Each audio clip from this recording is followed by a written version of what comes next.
Hello friends, welcome to the channel. आज की कहानी का नाम है बॉलीवुड का नशा। यह कहानी है बिहार के दो भाइयों की, सुखदेव और नन्हे की कहानी। सुखदेव और नन्हे बिहार के एक छोटे से गांव में रहते थे। बाप का साया उनके सर से बहुत पहले ही उठ चुका था। वो दोनों अपनी माँ के साथ छोटे से गांव शेरघाटी में रहते थे। सुखदेव बड़ा था तो घर का सारा खर्च वही चलाता था। वह रात दिन खेत में कड़ी मेहनत करता था और पैसे कमाता था। नन्हे छोटा था और सबका दुलारा भी। वह बड़े भाई सुखदेव को ही अपना पिता मानता था। वह सुखदेव से सब कुछ शेयर करता था। पढ़ाई लिखाई में नन्हे का मन बिल्कुल नहीं लगता था। उसका बस एक ही सपना था कि वह हीरो बने, बिल्कुल सलमान खान की तरह, और ढेर सारे पैसे कमाए और अपने भाई और माँ को एक अच्छा जीवन दे। पर असलियत तो यह थी कि नन्हे के हीरो बनने के पीछे का कारण बस कैटरीना कैफ से शादी करना था। उसे कैटरीना कैफ बहुत पसंद थी। प्रतिदिन कैटरीना उसके सपने में आती थी और उससे पूछती थी कि आखिर कब वह मुंबई आएगा और उससे शादी करेगा। वह यह सब बातें अपने बड़े भाई सुखदेव से शेयर करता था और मुंबई जाने की जिद करता था। सुखदेव उसे समझाता था कि यह सब काम हम जैसे गरीब लोगों के लिए नहीं हैं। वो लोग बड़े लोग हैं, और हर बार मुंबई जाने की बात को कुछ न कुछ कहकर टाल देता था। सुखदेव को पहले लगता था कि नन्हे अभी बचपना कर रहा है और समय के साथ वह खुद समझ जाएगा, पर नन्हे की यह चाह अब जुनून बन गई थी। वह बस किसी तरह मुंबई जाना चाहता था। एक दिन जब बड़ा भाई खेत से लौटा तो नन्हे ने फिर मुंबई जाने की जिद की और बोला, बस हो गया भैया, मुझे अब मुंबई जाना है तो जाना है।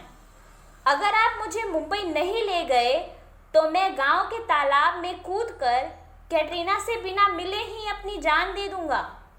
स्थिति बहुत गंभीर हो चुकी थी। नन्हे को देखकर ऐसा लग रहा था मानो वह सच में अपनी जान दे देगा। बड़े भाई ने मजबूरी में हाँ कह दिया। फिर क्या था, नन्हे फटाफट अपना और भाई का सामान पैक करने लगा। अगले ही सुबह दोनों मुंबई के लिए ट्रेन पकड़ने गए। ट्रेन अपने टाइम पर प्लेटफॉर्म पर आ गई और दोनों भाई ट्रेन में अपनी सीट पर बैठ गए। वह दोनों पहली बार अपने गांव से दूर जा रहे थे। सफर बहुत लंबा था। नन्हे, भैया आई लव यू, आखिरकार आप मान ही गए। सुखदेव, वो आई लव यू होता है पगले।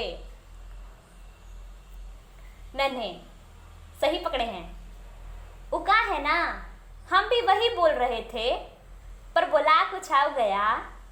उका है ना कि जब से हम ये सुने हैं कि आप हमको बम्बई लेके जाएंगे, तब से हम कुछ ज़्यादा ही एक्साइटेड हो गए हैं भैया। आज हमारा दिल एकदम होली के पुआ के जैसा फूल गया है। आप समझ रहे हैं ना कि हम क्या कहना चाहते हैं। आज हम बहुत खुश हैं भैया, बहुत खुश हैं। थैंक यू भैया, थैंक यू। सुखदेव, हाँ हाँ नन्हे, हम सब समझ रहे हैं। हम तो बस यह सोच रहे हैं कि कैटरीना के सामने तुम अगर ऐसी इंग्लिश बोलोगे तो कहीं उसको दिल का दौरा ना पड़ जाए और वो कहीं मरा ना जाए। नन्हे, अरे भैया ये क्या बोल रहे हैं आप, ऐसा अनाप शनाप मत बोलिए। हमारी कैटरीना तो अभी 100 साल जिएगी। आखिर हमारे साथ उसकी शादी जो होने वाली है। नन्हे खिड़की से अपना सर बाहर निकालकर जोर से चिल्लाता है, Katrina, your future husband is coming soon. Sukhdev, जान न पहचान मैं तेरा मेहमान। अपना सर अंदर करो नन्हे, तुम्हें चोट लग सकती है। नन्हे, इका बोले भैया, इका बोले आप? आपको क्या लगता है कि कटरीना हमको जान भी नहीं करती है? ऐसा अगर आप सोच रहे हैं तो एकदम गलत सोच रहे हैं आप। Nanhe Prasad Yadav and Katrina are boyfriend and girlfriend and they are made for each other। Sukhdev, अच्छा ई कब होगा वा भैया? नन्हे, अरे भैया ये हमरे सपने में न हुआ। कैटरीना खुद चलकर आई थी लाल गुलाब लेकर, अब बोली कि उनको हमरे से ही ब्याह करना है।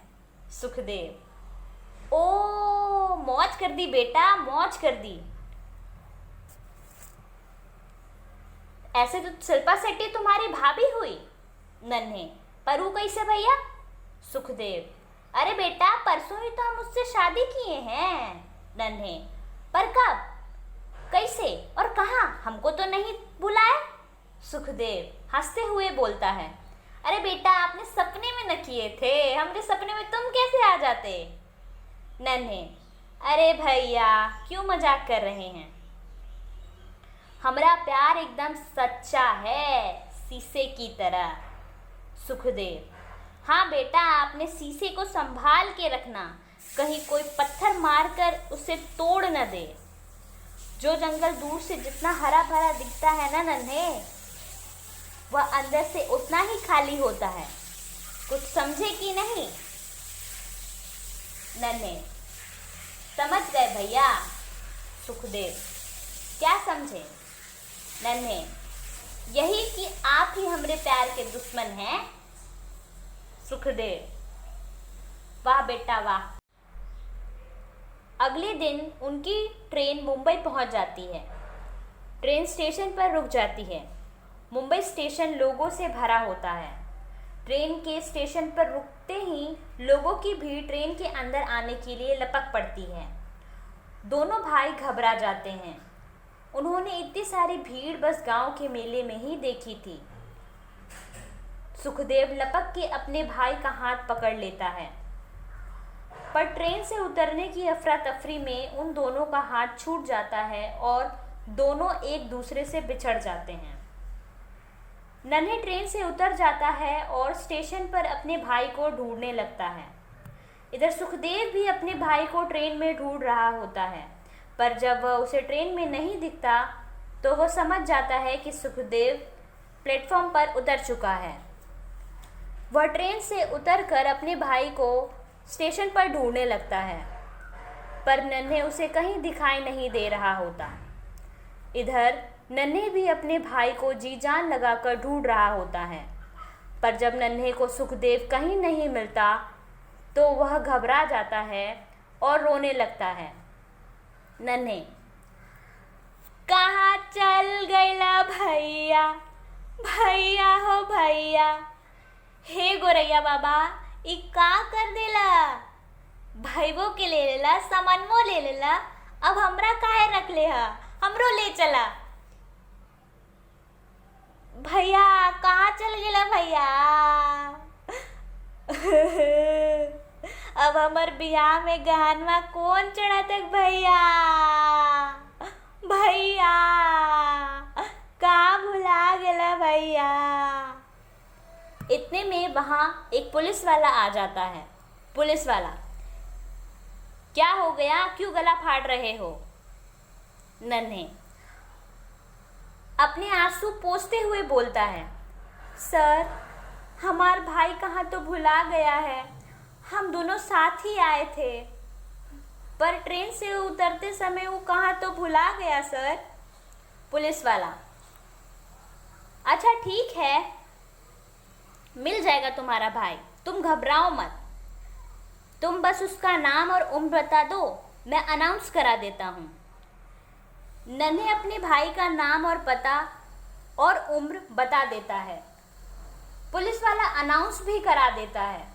सुखदेव जब अपना नाम माइक में सुनता है तो समझ जाता है कि नन्हे भी इसी स्टेशन पर है वह अनाउंसमेंट सेंटर की ओर दौड़ता है, पर उसका पैर मुड़ जाता है और वह वहीं गिर जाता है। जब वह वहां नहीं पहुंचता तो नन्हे उदास हो जाता है। पुलिस वाला नन्हे को समझाता है कि हो सकता है कि तुम्हारा भाई इस स्टेशन पर उतरा ही ना हो, वो ट्रेन में ही फंसा रह गया हो। मैं दूसरे स्टेशन पर भी इन्फॉर्म कर देता हूँ। अगर कुछ पता चलेगा तो मैं तुम्हें ज़रूर बताऊँगा। तुम अगले दिन आकर मुझसे मिलना। नन्हे बहुत उदास हो जाता है। वह अपनी नम आंखों को बंद कर पुलिस वाले को हाँ का इशारा करता है। अब नन्हे के पास न तो रहने के लिए घर था और न ही खाने के लिए पैसा। वह अपने आप को पहली बार बेसहारा महसूस कर रहा था। मुंबई जैसे बड़े शहर में न वो किसी को जानता था और न उसे कोई। वह चुपचाप फुटपाथ पर बैठकर रोने लगता है। अचानक एक आदमी उसके पास आता है और बोलता है, क्या हो गया भाई, क्यों रो रहे हो? मुंबई में नए हो क्या? नन्हे, हाँ चचा, नए हैं। अनजान व्यक्ति, अकेले हो? नन्हे, हाँ अकेले ही हैं। अनजान व्यक्ति, तुम्हारा चेहरा देख के लग रहा है मानो तुम मुंबई में हीरो बनने आए थे। नन्हे, हाँ चचा, हीरो ही बनने आए थे। अनजान व्यक्ति, बनने आए थे, इसका क्या मतलब है? इतना जल्दी हार मान गए? अरे हर महीने नए नए लोग नए नए शहर से यहाँ अपने सपने पूरे करने आते हैं और करते भी हैं। तुम्हें क्या हो गया, काम नहीं है क्या? नहीं है तो बोलो, मैं तुम्हें काम दिलाता हूँ, वो भी मेरे ही मूवी में, वो भी लीड हीरो का। नन्हे, अच्छा, आप हमको काम दिलाएंगे? सच में हीरो बनाएंगे क्या हमको? अनजान व्यक्ति, हाँ तो इतना चिकना आदमी हीरो ही तो बनेगा ना। लेकिन पहले मैं अपने फिल्म का आइटम सॉन्ग शूट करूँगा, फिर तुम्हें अपने फिल्म की कहानी सुनाऊंगा। मंजूर है तो बोलो। नन्हे, हाँ चचा, हमको सब मंजूर है, बस आप हमको ये बताइए कि कौन से गाने पर हमको नाचना है। अनजान व्यक्ति, तुम चलो तो पहले सब पता चल जाएगा। नन्हे, हाँ चचा, लेकिन। आदमी, लेकिन काम नहीं पसंद आया क्या? काम नहीं करने का मन है तो बोलो। नन्हे, नहीं नहीं, ऐसा कुछ नहीं है सर। वो कहा है ना कि हम और हमारा भाई इस शहर में दोनों साथ ही आए थे, पर पता नहीं कहाँ वो कहीं भुला गया है और उसका कुछ पता नहीं चल पा रहा है। अनजान व्यक्ति, देखो, मुंबई जैसे बड़े शहर में पैसा होना चाहिए, जो कि फिलहाल तुम्हारे पास नहीं है। मेरी मानो तो पहले पैसा कमाओ और फिर अपने भाई को भी ढूंढ लेना। नन्हे, ये बात भी ठीक कर रहे हैं चाचा, चलिए कहाँ चलना है? असल में यह व्यक्ति फ्रॉड होता है, जो नन्हे को अकेला देख उसका फायदा उठाना चाहता है। वह व्यक्ति उसे एक स्टूडियो में लाता है जहाँ कुछ लोग होते हैं। वह उनसे कहता है कि वह उसका मेकअप करे और कॉस्ट्यूम पहनाकर उसे रेडी कर दे। नन्हे को लगता है मानो अब उसका सपना सच हो रहा है। अब उसे बड़ा हीरो बनने से कोई नहीं रोक सकता है। जब वह रेडी हो जाता है तो उसके लिए ऑरेंज जूस आता है। उसे पीते ही उसे चक्कर आने लगते हैं और वह बेहोश हो जाता है। अगले दिन जब उसे होश आता है तो वह वहीं फुटपाथ पर सोया होता है जहां पर वह पहले था। नन्हे, अरे साला, हम तो हीरो बनने गए थे, पर यहाँ कहाँ आ गए बे? और ई का हमरा शर्ट पैंट कहाँ गया? और ई हमको पेटीकोट कौन पहना दिया बे? अरे साला, ई तो हमरे साथ कांड हो गया। ई कौन चोर था बे कि हमारा अंडरवेयर तक निकाल ले गया? या गोरैया बाबा, या डाक बाबा, एकर तू ही इंसाफ करी है। बम्बई आने से पहले ही हम नया अंडरवियर लिए थे। मिस यू रूपा, हम तुमको भुला नहीं पाएंगे। अचानक नन्हे के पेट के साइड में उसे तेज दर्द का एहसास होता है। नन्हे जब अपने पेट के साइड में हाथ लगाता है तो देखता है कि वहाँ पर करीब 15 से 16 टाके लगे हैं और घाव भी अभी ताज़ा है। नन्हे समझ जाता है कि किसी ने उसकी किडनी निकाल ली है। नन्हे, आई हो दादा, कौन तो हमार किडनी निकालने लग भैया। भैया हो भैया, कहाँ चल गेला भैया, अब हम ना बचबुआ भैया। अचानक सुखदेव अपने भाई को ढूंढते ढूंढते वहां आ जाता है और नन्हे को देख गले से लगा लेता है। सुखदेव, क्या हुआ नन्हे, क्यों रो रहे हो? नन्हे, भैया भैया, हमरे साथ कांड हो गया भैया, कौन तो हमार किडनी निकाल ले गया भैया, अब हम नहीं बचेंगे भैया। सुखदेव अपने भाई का जख्म देखता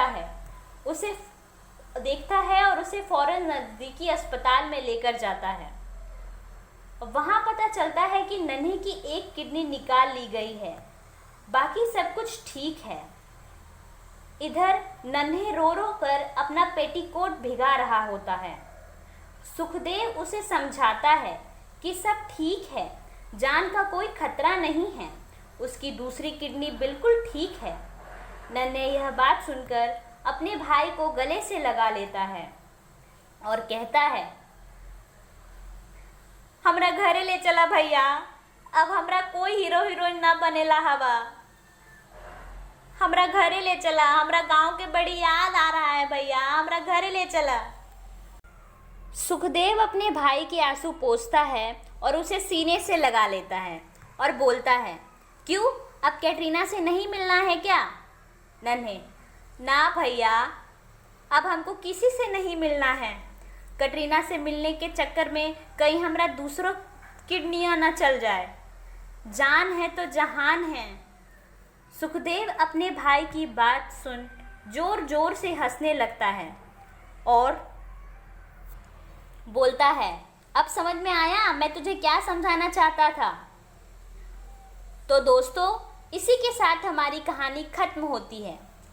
अगर आपको यह कहानी अच्छी लगी हो तो वीडियो को लाइक करें, शेयर करें और चैनल को सब्सक्राइब करना बिल्कुल ना भूलें। Thank you.